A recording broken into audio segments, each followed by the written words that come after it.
just a quick squat and talk, since I get a lot of questions on the shoes I wear. So the recent dunks you see me doing, I'm wearing foot-shaped basketball shoes. I know that sounds really silly, but the sport of basketball came about after shoes were already designed with the toes jammed in, which was for style. Now, I had heard that basketball shoes needed to be jammed in for performance reasons.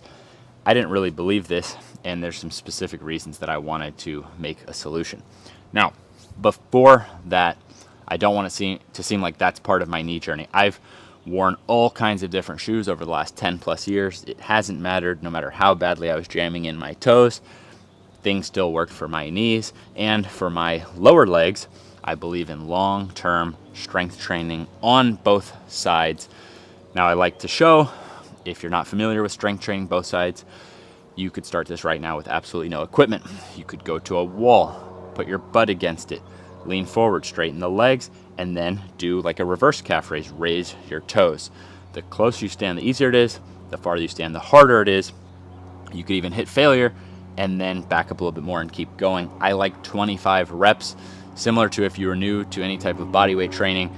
Nothing magical about it. It just helps. You can really feel that effect. You can really ensure that you're going to cause some adaptation out of that. You could even regress it further by just lifting one foot at a time. And you could turn around with the wall and you could gradually put your knees over your toes. You control the difficulty. I'm not advising working through pain at all. I'm actually advising finding the level that feels good and then treat yourself like a beginner. Do high repetitions in that area so you can gradually make yourself more protected. I can now do this very comfortably, one side at a time, handling my body weight. It's a very simple exercise that I'm grateful for, that makes basketball easier, not just for my knee, but also to help make sure that my Achilles, has some good, reasonable protection for it. And if you look here at the B-roll I made for it, you can see that you can do the reps even if your knee is not very far. Put in the work over time. It can get easier. You can make some really cool, simple gains. So those are two examples. I'm also a huge fan of seated calf machines, tib bars. Trickier out here in the yard to get a whole seated calf machine. So when I want to do it weighted, I'll use a heavy enough dumbbell or kettlebell. Tib bars, fortunately, super cheap and easy to have in the yard. But I also really like knowing what to do without any equipment. So I hope those tips help you too.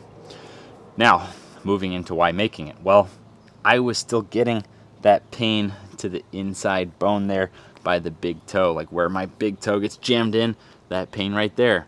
Well, turns out like millions of other people apparently have that pain.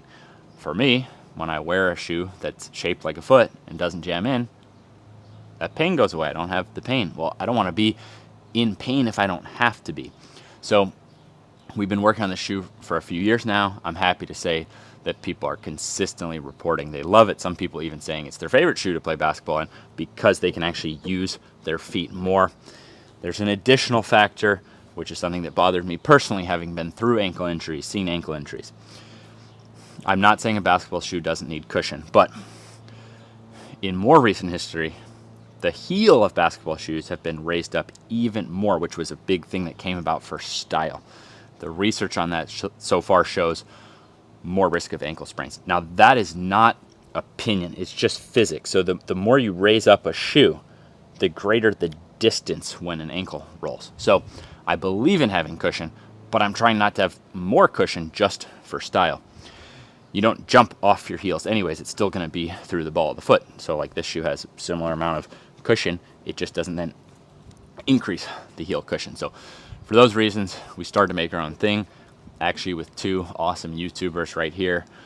Foamer Simpson YouTube channel, two of my best friends who have been rocking with me way before I was on social media. So it's really fun to bring that about with them. I also appreciate your patience because we only basically have our sizes. We wanted to test it and get it right. Now we have sizes 6 to 15 all being made, but it's expensive to do each size. We didn't want to do the moldings for something we weren't sure if we were actually going to make. Now that we got it going, we're getting there for you. So thank you for the patience. Hope this answers some of those questions on what shoes am I wearing, why am I making shoes. See ya.